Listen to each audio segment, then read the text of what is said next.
সূরা মুলকের মধ্যে দুইটি রুকু রয়েছে। আল্লাহ তাআলা সূরার শুরুতেই বলেছেন তাবারাকাল্লাযী বিয়াদিহিল মুলক, আসমান এবং জমিনের মহামহিম ওই সত্তা, আসমান এবং জমিন এবং সারা পৃথিবী এবং কায়নাতের সমস্ত রাজত্ব যার হাতে, বিয়াদিহি যার হাতে, আল মুলক সমস্ত রাজত্ব।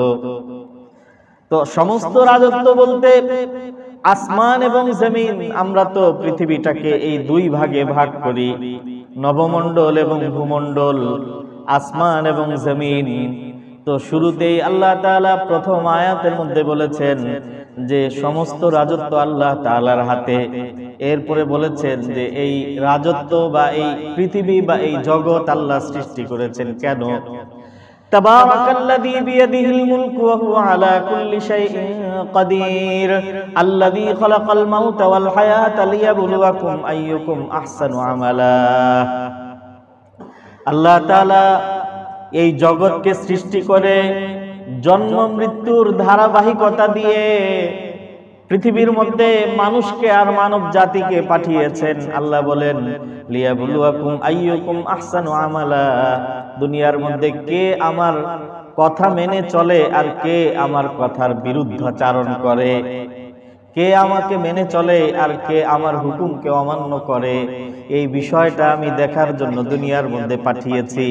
তার মানে আমাদের দুনিয়ার পুরা জীবনটাই আল্লাহ তাআলার সামনে একটা পরীক্ষা। আমরা পরীক্ষার হলে এবং পরীক্ষার কেন্দ্রের মধ্যে আছি। তার মানে আমরা পরীক্ষা দিচ্ছি। এই পরীক্ষার রেজাল্ট কবে হবে? আল্লাহ বলেন আল-ইয়াওমা তুজজা কুল্লু নাফসিন বিমা কাসাবাত লা যুলমাল ইয়াওমা ইন্নাল্লাহা সারিউল হিসাব। পরীক্ষার রেজাল্ট হবে কিয়ামতের দিনে, এবং সেদিনের একমাত্র এক্সামিনার এবং পরীক্ষক কে হবেন? জোরে বলেন কে? আল্লাহ। আলহামদুলিল্লাহি রাব্বিল আলামিন আর রহমানির রহিম মালিকি ইয়াউমিদ্দিন। প্রতিদান দিবস বা বিচার দিবসের মালিক মহান আল্লাহ তাআলা। তো এই সূরার শুরুতে আল্লাহ বলেছেন যে এই গোটা রাজত্ব আল্লাহর হাতে। এরপরে বলেছি যে এখানে দুইটি রুকু রয়েছে। প্রথম রুকুর মধ্যে আল্লাহ তাআলা নবমণ্ডল তথা আসমান এবং ঊর্ধ্ব জগতের রাজত্ব এবং তার কিছু বিবরণ এখানে দিয়েছেন। আর দ্বিতীয় রুকুর মধ্যে যেখান থেকে আজকে তিলাওয়াত করা হয়েছে, ভূমণ্ডল অথবা জমিন অথবা পৃথিবীর ব্যাপারে কিছু বিবরণ এখানে দিয়েছেন, যে আল্লাহ তাআলা কিভাবে সৃষ্টি করেছেন, কেন সৃষ্টি করেছেন, কি কি সুবিধা এবং কি কি অসুবিধা, কি অবস্থার ভিতরে আমরা আছি। ভূমণ্ডলের উপরে আল্লাহ তাআলা এখানে কিছু কথা তুলে ধরতেছেন। প্রথমেই আল্লাহ তাআলা বলেন যে এই ভূপৃষ্ঠটাকে, পৃথিবীটাকে এবং জমিনটাকে আল্লাহ তাআলা এমন ভাবে বানিয়েছেন যেটা মানব জাতি এবং মানুষের জন্য বসবাসের উপযোগী, মানুষের বসবাসের জন্য উপযুক্ত করে এটাকে সৃষ্টি করেছেন। পৃথিবী এটা একটা নক্ষত্র। পৃথিবীর মতো এই সৌর জগতে আরো নক্ষত্র আছে। কথা বলেন, আরো নক্ষত্র আছে। চাঁদ, ইতিমধ্যে চাঁদের উপরে মানুষের অনেক গবেষণা হয়েছে এবং চাঁদে মানুষ গিয়েছে কি যায় নাই, এটা একটা ধূম্রজাল। আমি ব্যক্তিগতভাবে আমি বুঝার চেষ্টা করেছি যে আসলে বিষয়টা কি। তো এটার উপরে যত ডকুমেন্টারি আছে অথবা যত লিটারেচার আছে, তো এটা দুই ধরনের। কেউ কেউ একেবারে খুব অকাট্য ভাবে প্রমাণ করতেছে যে মানুষ চাঁদে গিয়েছে এবং চাঁদে পৌঁছেছে। সর্বপ্রথম কে কবে পৌঁছেছে এটা নিয়ে বিভিন্ন ধরনের আলোচনা আছে, এবং প্রসিদ্ধ কথা হচ্ছে যে 1969 সালের 20 জুলাই সর্বপ্রথম আমেরিকান গবেষক এবং নভোচারীরা চাঁদে পৌঁছেছে। এরপরে আরো অনেক দেশ এবং এ পর্যন্ত 12 জন নভোচারী চাঁদে পৌঁছেছে। এটা এক ধরনের বক্তব্য। আবার অন্যদিকে এটার বিপরীতমুখী বক্তব্য হচ্ছে যে এগুলো যা কিছু আছে এগুলি সব নাটক, ফিল্ম এবং বানানো ফটোশুট। এটার বাস্তবতা নেই। তো এখন আসলে কোনটা সঠিক আপনারা আমার চেয়ে ভালো বলতে পারবেন, কিন্তু আমি দোনো ধরনের লিটারেচার দেখে পড়ে এবং ডকুমেন্টারি গুলো দেখে আমি নিজেই কনফিউজ, আল্লাহই ভালো জানে। তবে এতটুকু বিষয় যে যারা চাঁদে যাওয়ার, চাঁদ আবিষ্কার করার এবং চাঁদে যাওয়ার দাবি যারা করেছে তাদের লিটারেচার গুলোতে এবং ডকুমেন্টারি গুলোতে এই বিষয়টা আছে যে চাঁদের মাটি পাথুরে এবং অসমতল, সমতল নয়, এবং আমাদের পৃথিবীর মতো এরকম অক্সিজেন এবং বাতাস নেই। তার মানে কৃত্রিম ভাবে আর্টিফিশিয়ালি যদি সেখানে ব্যবস্থা না করা হয় তাহলে প্রাকৃতিক ভাবে চাঁদের পরিবেশটা একজন মানুষের বেঁচে থাকার মতো উপযোগী নয়। এটা এখন এটা বাস্তব হোক আর অবাস্তব হোক, আমি যারা গিয়েছেন আমি তাদের লিটারেচার গুলোর একটা সার বক্তব্য আপনাদের সামনে আমি বললাম যে ওইটা মানব বসবাসের জন্য উপযুক্ত নয়, অক্সিজেনের দিক থেকেও নয় এবং এটা ভূপৃষ্ঠের দিক থেকেও নয়। মুহতারাম উপস্থিতি, আপনি সেখানে চিন্তা করেন যে আমরা যে পৃথিবীর মধ্যে আছি, আমরা যেখানে আছি এই জায়গাটা সমতল করেছেন কে? জোরে বলেন কে? আল্লাহ। এবং আমরা এই ফ্রি অক্সিজেন আমরা নিচ্ছি এবং এই অক্সিজেন নেওয়ার দ্বারা আমাদের ভেতরের রক্তগুলোকে পরিশোধন করে আবার এটাকে আমরা বাহিরে বের করছি। তো ভিতরের সমস্ত ময়লা আবর্জনা এটা বের হয়ে যাচ্ছে কার্বন ডাই অক্সাইড হিসাবে। এই অক্সিজেন যার উপরে একজন মানুষের বেঁচে থাকা নির্ভরশীল, না কোনো সন্দেহ আছে এর মধ্যে? এই অক্সিজেন যদি বন্ধ হয়ে যায় এবং এটা কোনোভাবে যদি এটার ইয়া না থাকে 3 মিনিট 4 মিনিট এবং 10 মিনিটের উপরে অক্সিজেন ছাড়া 10 মিনিটও না, একটা লিটারেচারে দেখলাম যে অক্সিজেন বিহীন একজন মানুষ সর্বোচ্চ 3 মিনিট, এবং 3 মিনিটও কি ওই যে তার ভেতরের যে অক্সিজেন গুলো আছে ওইটা যতক্ষণ পর্যন্ত সার্ভাইভ করবে, কাজ করবে, অতটুকু সময় পর্যন্ত, এর বাইরে একজন মানুষ বেঁচে থাকতে পারে না। মুহতারাম উপস্থিতি, আপনি চিন্তা করে দেখেন একজন মানুষের জীবনের সবচেয়ে দামি এবং সবচেয়ে দামি উপাদান হচ্ছে অক্সিজেন। এটা যদি আমাদেরকে টাকা দিয়ে পয়সা দিয়ে কেনা লাগতো তাহলে পৃথিবীর মধ্যে ওই বিল গেটস আর আম্বানি এইরকম মানুষ এরাও দুনিয়ার মধ্যে বেঁচে থাকতে পারতো না। কথা বলে না কেন? তাদের অনেক টাকা আছে, কত টাকা আছে, যদি অক্সিজেন কিনে কিনে যদি জীবনটাকে ধারণ করতে হতো। এবং এটার একটা বাস্তব প্রমাণ আমরা পেয়েছি এবং দেখেছি করোনার সময়ে যখন হসপিটালগুলোতে এই আর্টিফিশিয়াল অক্সিজেনের যখন ক্রাইসিস এবং সংকট দেখা দিয়েছিল, তখন ভারত এবং পাকিস্তানের মতো চির বৈরী এবং শত্রু দুই দেশ ভারতকেও তখন পাকিস্তান থেকে অক্সিজেন এর সাহায্য গ্রহণ করতে হয়েছিল। আপনারা ভুলে গেছেন, কিন্তু আমার মনে আছে নিউজগুলো। তো যাই হোক, এই পৃথিবীটাকে মানুষের বসবাসের উপযোগী করে বেশিরভাগ জায়গাকে সমতল করে মানুষ যেন থাকতে পারেন এই ব্যবস্থাপনায় সৃষ্টি করেছেন কে?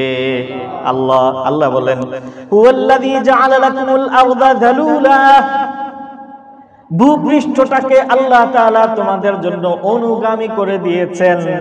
এই অনুগামী করার 1 নম্বরের অর্থ হলো এটাকে সমতল করেছেন, মানুষ যেন বসবাস করতে পারে। অনুগামী করার দ্বিতীয় অর্থ হচ্ছে যে মানুষ যেভাবে খুশি সেভাবে এটাকে ব্যবহার করতে পারে। ইচ্ছা হয়েছে তো মানুষ ঘর বাড়ি বানাচ্ছে, ইচ্ছা হয়েছে তো মানুষ বিল্ডিং বানাচ্ছে, ইচ্ছা হয়েছে তো মানুষ কল কারখানা বানাচ্ছে এর উপরে, আবার কারো মন চেয়েছে তো এই ভূপৃষ্ঠ এবং জমিনের উপরে এটাকে খনন করে এখানে পুকুর বানাচ্ছে এবং মাছের চাষ করতেছে। আবার কারো মন চেয়েছে সে এটাকে ট্রাক্টর দিয়ে এটাকে চাষাবাদের উপযোগী করে কৃষি কাজে এবং এগ্রিকালচার কাজের মধ্যে সে ব্যবহার করতেছে। কথা বলেন, এই যেমন খুশি তেমন ব্যবহার করার উপযুক্ত কে বানিয়েছেন? হুয়াল্লাযী জাআলা লাকুমুল আরদা যালুলা, ওই আল্লাহ যিনি ভূপৃষ্ঠটাকে তোমাদের অনুগামী করে দিয়েছেন, তোমরা তোমাদের প্রয়োজন মতো যেমন খুশি তেমন তোমরা ব্যবহার করছো। ফামশু ফি মানাকিবিহা, পৃথিবীর পথে ঘাটে এবং পৃথিবীর কাঁধে, ফামশু তোমরা চলো, জীবন ধারণ করো, যেভাবে খুশি সেভাবে থাকো। ওয়াকুলু মির রিজকিহি, এবং আল্লাহর দেওয়া রিজিক থেকে তোমরা তোমাদের আহার্য এবং তোমরা তোমাদের খাবার গ্রহণ করো। আল্লাহর দেওয়া রিজিক থেকে তোমরা গ্রহণ করো, এর অর্থ হলো এই, আপনি এই যে ফ্লোর এবং টাইলসের উপরে এখানে এনে ধানের যে ছোট ছোট চারা, আমাদের দেশে কি যেন বলতো, অনেক দিন গ্রামে যাওয়া হয় কিন্তু ভুলে গেছি ওগুলো। ওই ধান যখন ছোট ছোট পাতো পাতো মনে পড়ছে আমার, আমাদের দেশে কেউ আছেন দক্ষিণ অঞ্চলের, ফরিদপুর মাদারীপুর অঞ্চলের আছেন, পাতো বলে না ভাই এটাকে, যখন ছোট ছোট থাকে পাতো। আল্লাহু আকবার। মুহতারাম উপস্থিতি, প্রথমে ধান ছিটাইতে হয়। ধান ছিটাইলে প্রথমে তো এটা পানি দিয়ে এক জায়গায় স্তূপ করে রাখতে হয়, এরপরে যখন ওটার থেকে জল বের হয়ে আসে তো এটাকে ছিটায় দেয়। ছিটায় দেওয়ার পরে একটু যখন বড় হয় উঠায় ফেলে এবং মোটা মোটা করে এরপরে অন্যত্র এটাকে লাগানো হয়। একটা বিশেষ প্রসেস এবং প্রক্রিয়া আছে। এখন আপনি চিন্তা করেন, এই যে আমরা সিমেন্টেড এবং টাইলসের উপরে বা পাথরের উপরে এখন বসা আছি, এখানে আপনি ধান ছিটান, পানি দেন, অথবা এখানে এনে ওই গাছ জল বের হওয়া ওইটাকে ছিটায় দেন, অথবা পাতো এখানে লাগায় দেন, হবে? হবে না। কিন্তু এটাকে একটা খালি জমিতে যদি এটার মধ্যে উর্বরতা থাকে এবং এটাকে উপযুক্ত করে নির্দিষ্ট নিয়মে যদি লাগায় দেওয়া হয় তাহলে এটা বড় হবে এবং এখান থেকে ধান বের হয়ে আসবে। তো এই যে জমিনের মধ্যে এখানে রাখলে হয় না, কিন্তু স্বাভাবিক আল্লাহর জমিনে আল্লাহর বানানো এই ভূপৃষ্ঠের যে প্রাকৃতিক অংশ, সেখানে নির্দিষ্ট নিয়মে এটাকে ছিটায় দিলে, লাগায় দিলে সেখান থেকে ধান হয়, সেটার থেকে আমাদের রিজিকের ব্যবস্থা হয়। এটার মধ্যে এই ধান হওয়ার যে উর্বর শক্তি, এটা কে রেখেছেন? জোরে বলেন কে? আল্লাহ। এবং এই শক্তিটা এই গাছপালা, তরুলতা, বৃক্ষরাজি এবং এই ধান, চাল, গম ইত্যাদি ফসল ফলাদি, ফল ফ্রুট ইত্যাদি, এটা জমিনের আলাদা আলাদা বৈশিষ্ট্যের কারণে আলাদা আলাদা ভাবে উৎপাদন হয়।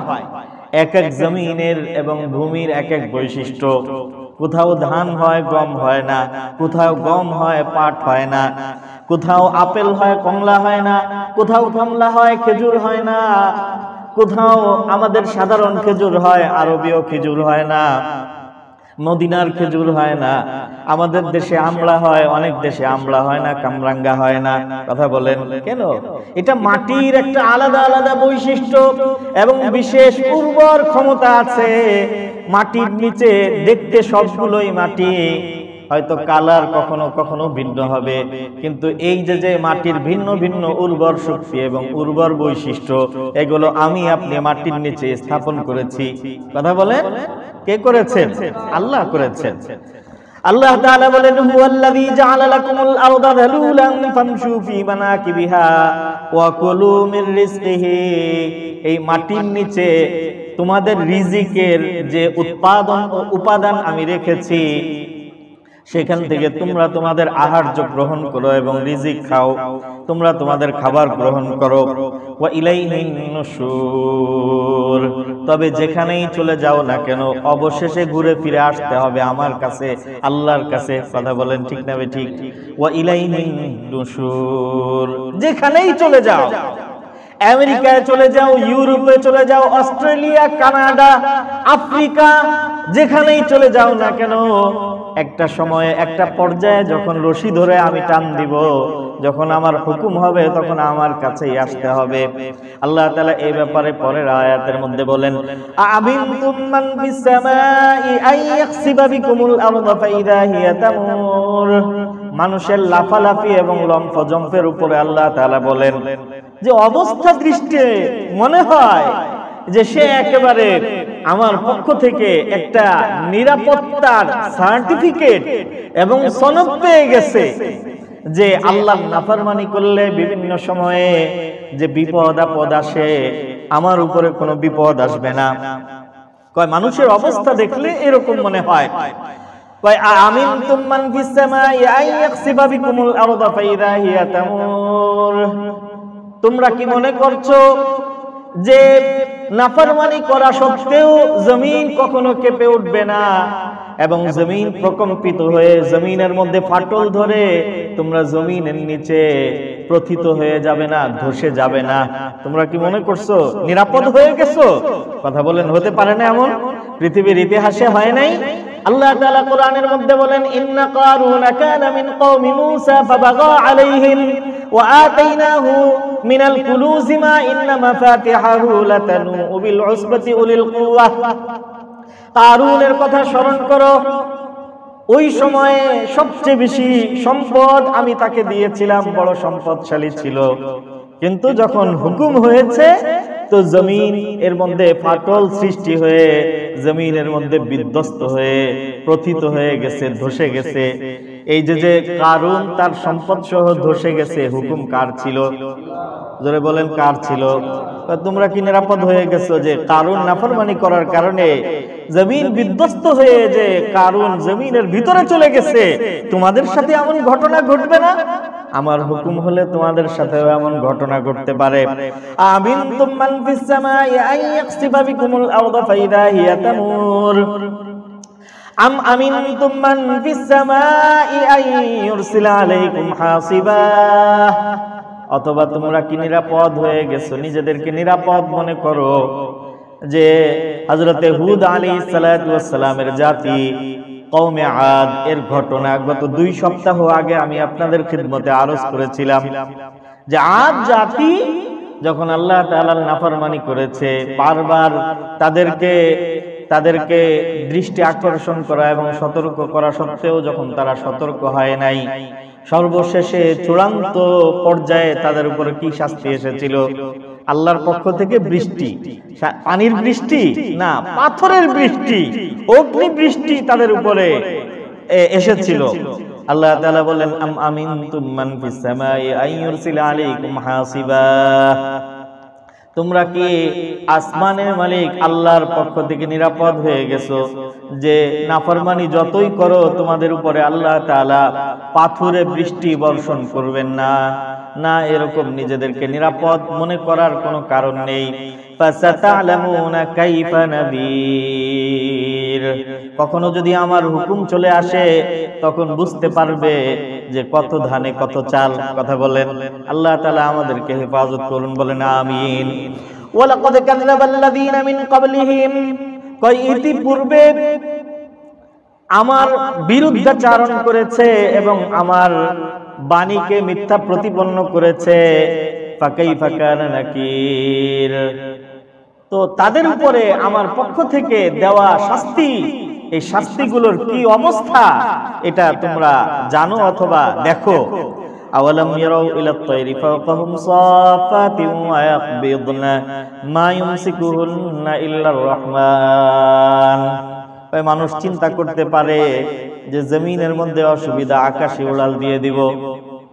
আকাশে উড়াল দিবা, আকাশে যে পাখিগুলো উড়ে বেড়ায়, এই পাখিগুলো কখনো কখনো ডানা মেলে উড়ে, আবার কখনো কখনো ডানা সংকুচিত করে আসমানের উপরে চলতে থাকে। কয় আওয়ালাম ইয়ারাউ ইলাত তায়রি, তোমরা কি আসমানের আকাশের পাখির দিকে দেখো না?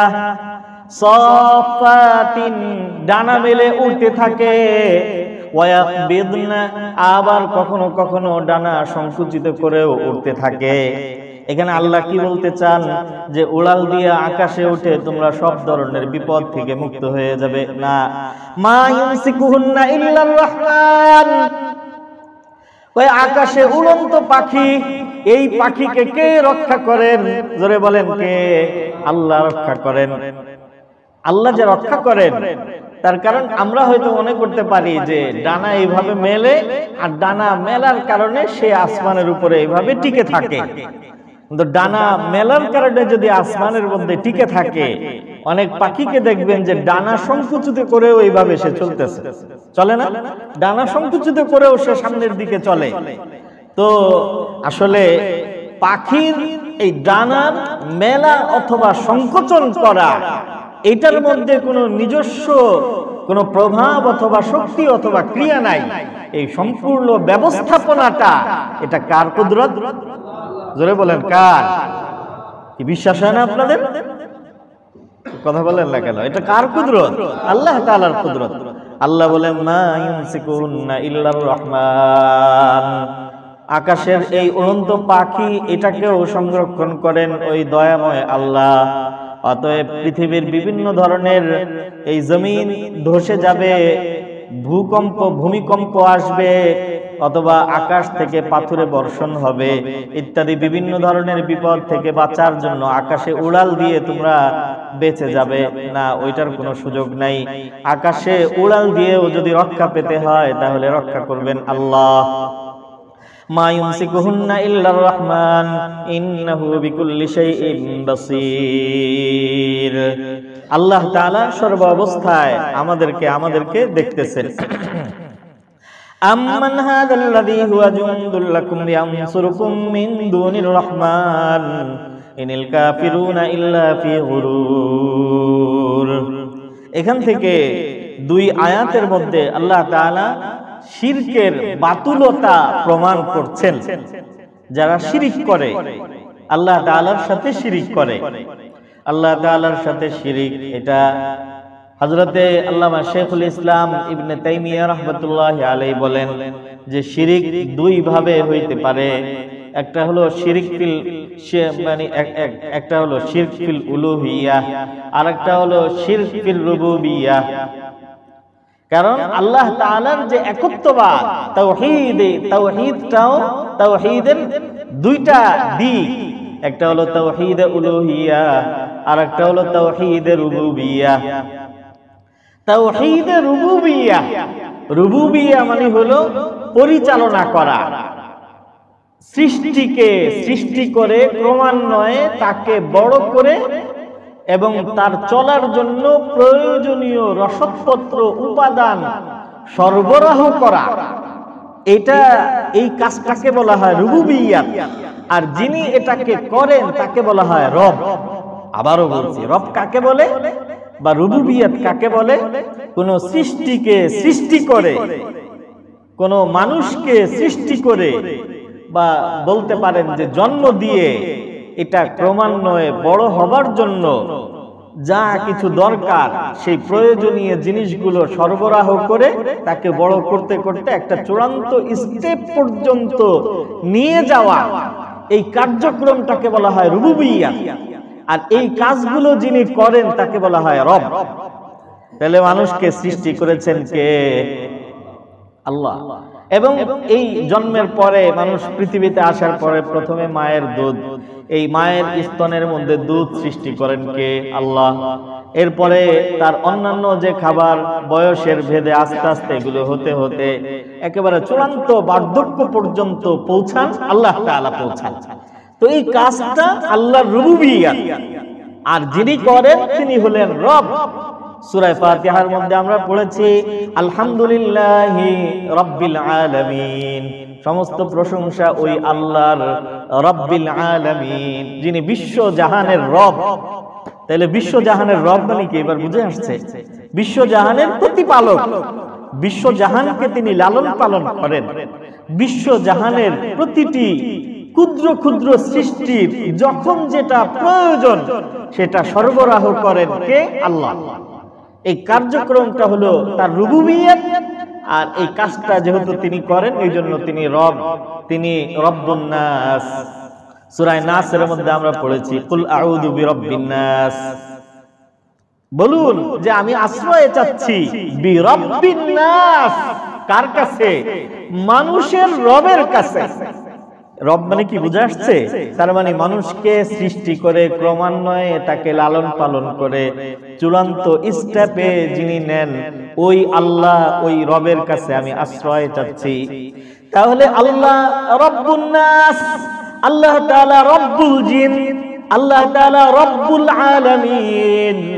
আল্লাহ তাআলা মানব জাতির রব, জিন জাতির রব, গোটা পৃথিবীর গোটা জগতের যা কিছু আছে সব কিছুর রব কে? জোরে বলেন আল্লাহ। তো আমি মুহতারাম বলছিলাম যে আল্লাহ তাআলার তাওহীদ, এই যে এই কার্যক্রম, এটা কি অনেকে মিলে করেন নাকি একমাত্র কে করেন? আল্লাহ। এটাকে বলা হয় তাওহীদে রুবুবিয়্যাত। তো এই সবগুলো যেহেতু আল্লাহ করেন, আল্লাহ খাওয়ান, আল্লাহ পড়ান, আল্লাহ সবকিছু করেন। বাংলাতে কথা আছে যে যে যার নুন খায় সে তার গুণ গায়। এটাই হলো একজন নৈতিক মানুষের পরিচয়।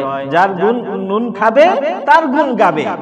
তাহলে যেহেতু আল্লাহ সৃষ্টি করেন, আল্লাহ খাওয়ান, আল্লাহ পড়ান, আল্লাহ পালেন, আল্লাহ সবকিছু করেন, অতএব সর্বোচ্চ স্যালুট এবং সর্বোচ্চ সম্মান অর্থাৎ ইবাদতটাও করতে হবে একমাত্র কার? আল্লাহ। তো এই একমাত্র আল্লাহর ইবাদত করা, এটাকে বলা হয় তাওহীদে ইবাদত অথবা তাওহীদে উলুহিয়্যাত। একমাত্র ইলাহ আল্লাহ। আমরা কালিমার মধ্যে এই কথাটাই বলে এসেছি, লা ইলাহা, কোনো ইলাহ নেই, মানে কোনো মাবুদ নেই, মানে ইবাদতের উপযুক্ত কেউ নেই, ইল্লাল্লাহ, কে ছাড়া? আল্লাহ ছাড়া। তো মুহতারাম উপস্থিতি, আমি বলতে চাচ্ছিলাম আপনাদের খিদমতে যে সূরা ফাতিহার মধ্যে দেখেন একটা কথা আমরা প্রত্যেক নামাজের প্রত্যেক রাকাতের মধ্যে আমরা বলে আসতেছি, কিন্তু কখনো চিন্তা করি নাই।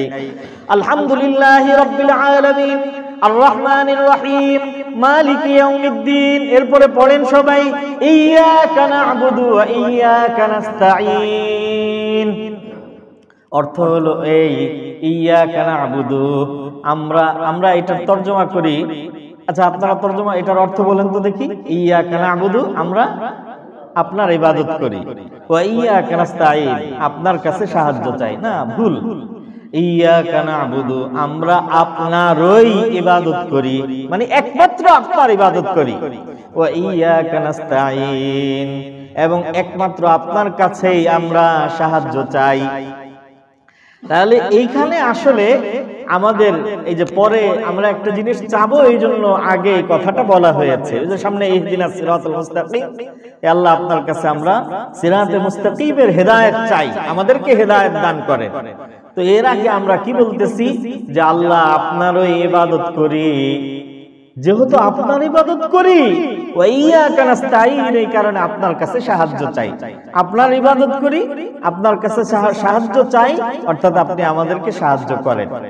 তাহলে ইবাদতের আমাদের একটা উদ্দেশ্য আল্লাহ তাআলার সাহায্য এবং করুণা পাওয়া। দুনিয়াতেও আল্লাহর করুণা পাওয়া এবং আখিরাতেও আল্লাহর করুণা পাওয়া। কারণ আল্লাহর করুণা, আল্লাহর দয়া, মানে আল্লাহর রহমত, আল্লাহর দয়া মায়া আর রহমত ছাড়া দুনিয়ার মধ্যেও মানুষ এক সেকেন্ডও বেঁচে থাকতে পারবে না। কারণ এই পুরো ব্যবস্থাপনা কার? আল্লাহ। আল্লাহ, এই যে আল্লাহ তাআলা আমাদেরকে পুরা দেহের মধ্যে, বডির মধ্যে যে বডিটা দান করেছেন, দেহটা দান করেছেন, একদম ফ্রি। মানুষের দেহের মধ্যে মৌলিক 5টা অর্গান আছে, ব্রেন, হার্ট, ফুসফুস, কিডনি, লিভার। এগুলিকে একদম মৌলিক 5টা অর্গান অথবা 5টা অঙ্গ বলা যায়। এই 5টার কোনো একটার মধ্যে যদি সামান্যতম ত্রুটি, সামান্যতম কোনো অসুবিধা দেখা দেয়, তাহলে মানুষের জীবনযাত্রা থমকে দাঁড়ায়। কথা বলেন। এবং এটা অসুবিধার মাত্রা যত বাড়তে থাকে, তার জীবনযাত্রার গতি তত বাড়তে থাকে না কমতে থাকে, তত কমতে থাকে। এখন এই জিনিসগুলো, এগুলো সম্পূর্ণ আমরা টাকা দিয়ে কিনছি নাকি আল্লাহ তাআলা ফ্রি দিচ্ছেন? আমাদেরকে সম্পূর্ণ ফ্রি দিয়েছেন। এবং কখনো কখনো এগুলোর ট্রান্সপ্লান্ট এর এখন কিছু, মানে মেডিকেল সায়েন্সের এই আধুনিক আবিষ্কারের সময়ে অনেক সময় অনেক অর্গানের ট্রান্সপ্লান্টের একটা বিষয় দাঁড়ায়।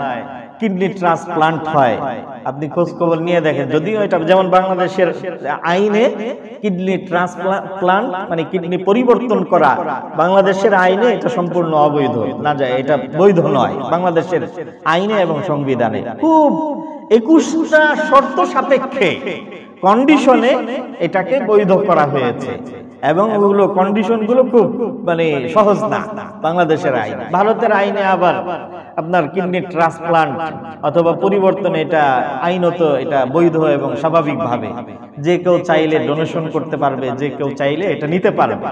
এই জন্য দেখা যায় যে এই ট্রান্সপ্লান্ট এটা মানে এই ধরনের পেশেন্ট বাংলাদেশের তুলনায় অপারেশন গুলো ভারতে বেশি হয়। কথা বলেন ভাই, খোঁজখবর নিয়ে দেখবেন যে এই অপারেশন গুলো বাংলাদেশের তুলনায় ভারতে বেশি হয়। আর বাংলাদেশেও আইনত বৈধ অবৈধ এগুলো তো ভিন্ন ব্যাপার।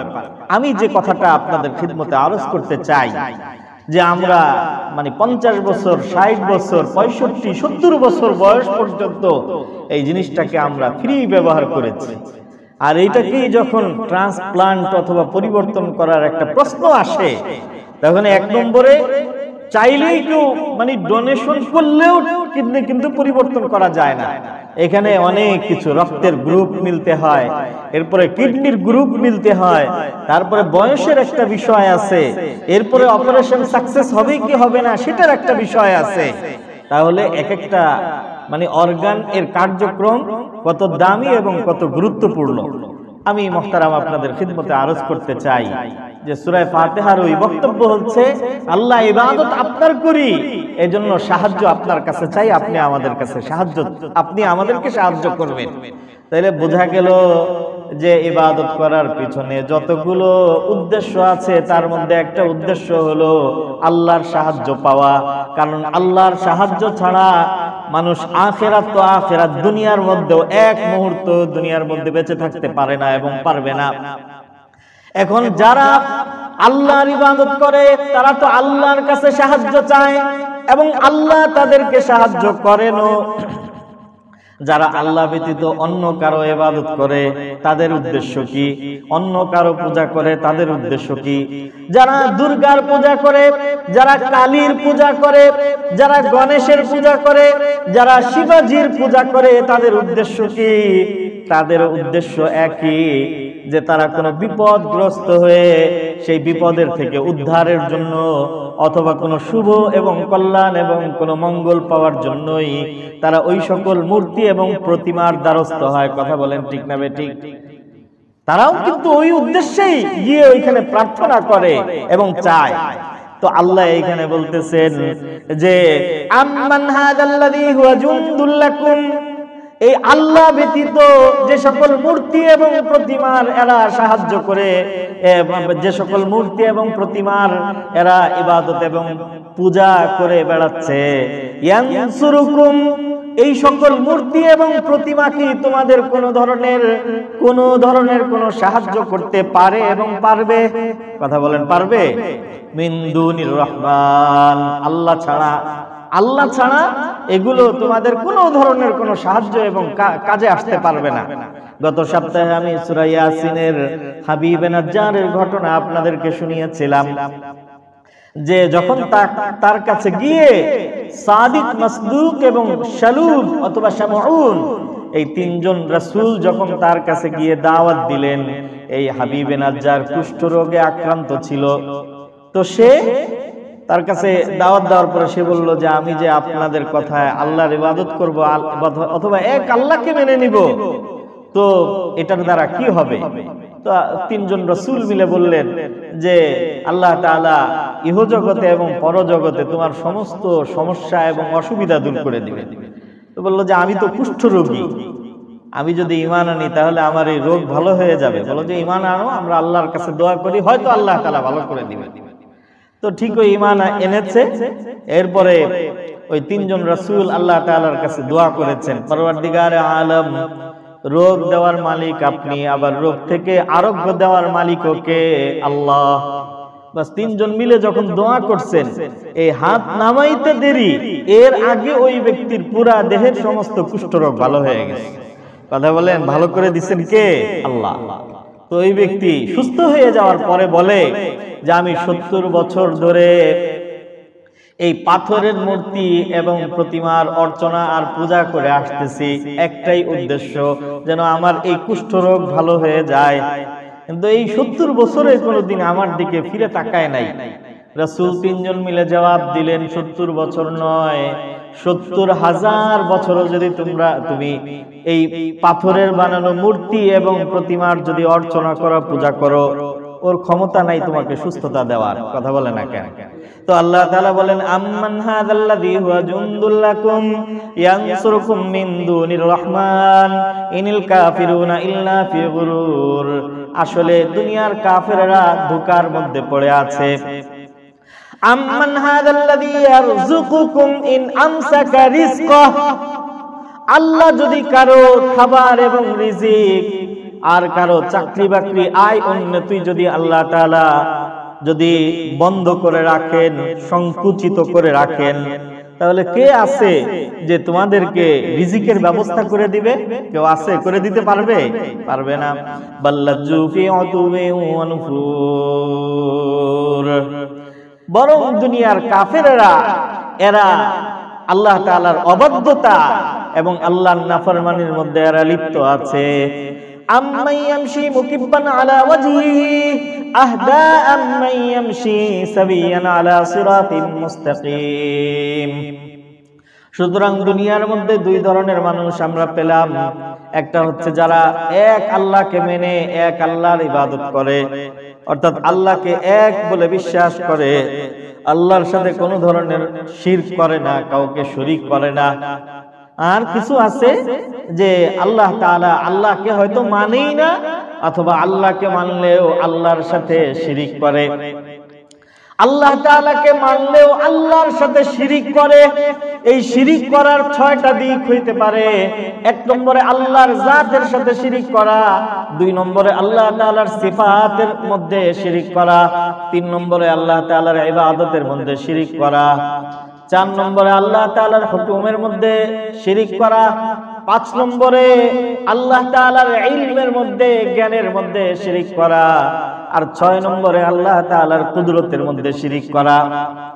এখন এই 6টার আবার আলাদা আলাদা ব্যাখ্যা আছে যে আল্লাহ তাআলার সত্তা অথবা জাতের মধ্যে কিভাবে শিরিক হয়, সিফাতের মধ্যে কিভাবে শিরিক হয়, ইবাদতের মধ্যে কিভাবে শিরিক হয়, হুকুমের মধ্যে কিভাবে শিরিক হয়, ইলমের মধ্যে কিভাবে শিরিক হয়, আর কুদরতের মধ্যে কিভাবে শিরিক হয়। ওইটার আলাদা বিস্তারিত ব্যাখ্যা এবং আলোচনা আছে।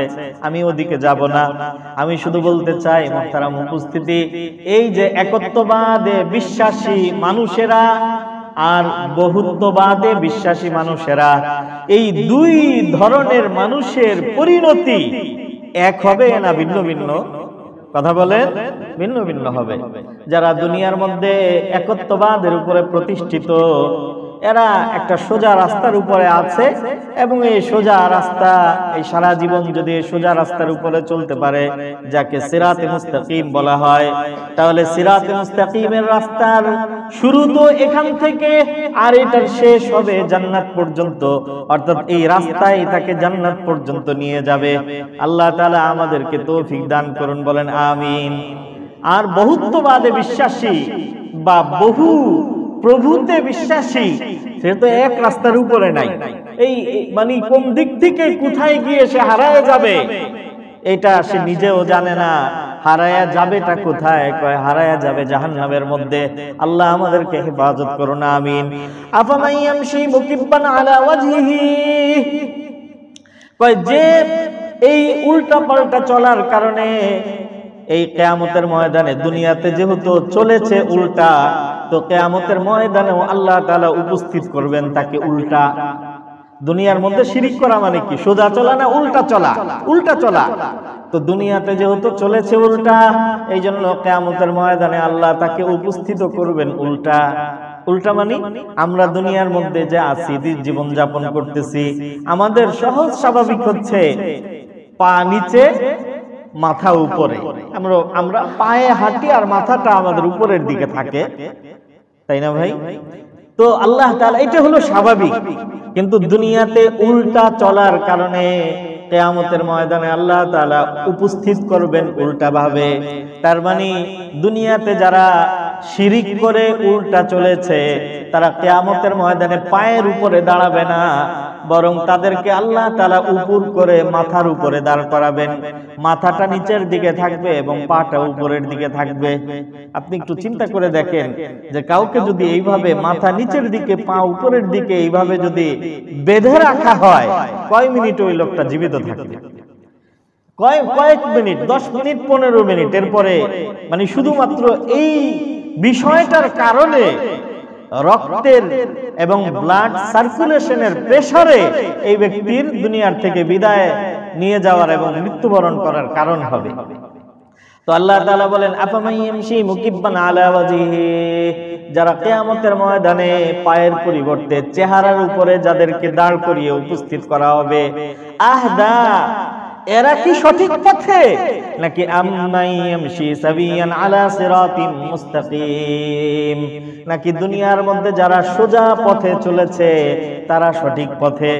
দুনিয়ার মধ্যে যারা সোজা এবং সিরাতে মুস্তাকিমের উপরে চলেছে এরাই সঠিক পথে। قل هو الذي أنشأكم وجعل لكم السمع والأبصار والأفئدة قليلا ما تشكرون قل هو الذي ذرأكم في الأرض وإليه تحشرون। তাহলে দুনিয়ার মধ্যে পৃথিবীর মানুষ দুই ধরনের, কেউ একত্ববাদে বিশ্বাসী আর কেউ বহুত্ববাদ অথবা বহু প্রভুতে বিশ্বাসী।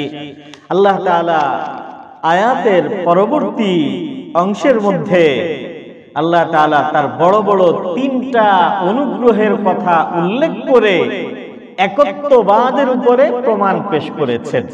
ইনশাআল্লাহ এই 3টা বড় বড় অনুগ্রহ এবং যার মাধ্যমে আল্লাহ তাআলা তার একত্ববাদের প্রমাণ পেশ করেছেন, এই অনুগ্রহগুলো এবং তার প্রমাণ এর আলোচনা এটা পরবর্তী মজলিসের মধ্যে ইনশাআল্লাহ পেশ করা হবে।